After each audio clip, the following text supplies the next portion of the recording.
ایک بار کی بات ہے کہ ایک سرسبز جنگل میں ببلز نامی ایک ننھا خرگوش رہتا تھا۔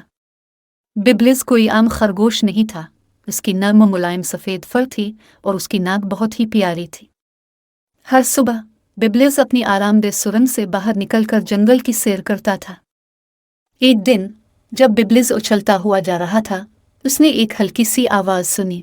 اس نے دیکھا کہ ایک چھوٹا سا نیلا پرندہ جس کا نام بلیو تھا اپنے گھونسلے سے گر گیا تھا۔ او بلیو، ببلز نے مسکراتے ہوئے کہا، میں تمہیں واپس تمہارے گھونسلے تک پہنچا دوں گا۔ ببلز اور بلیو نے مل کر اپنی مہم کا آغاز کیا۔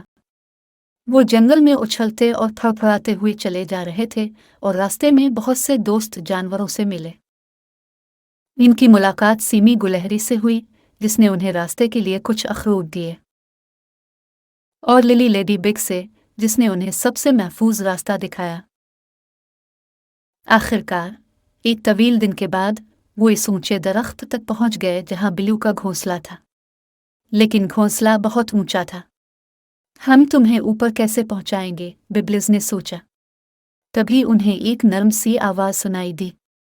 یہ آواز اولیور الو کی تھی، جو اسی درخت میں رہتا تھا۔ الو نے اپنے نرم، مضبوط پروں سے بلیو کو اٹھا لیا۔ وہ اوپر اڑ کر بلیو کو اس کے گھونسلے میں محفوظ طریقے سے پہنچا دیا۔ بلیو کی ماں بہت خوش ہوئی اور ببلز اور اولیور کا شکریہ ادا کیا۔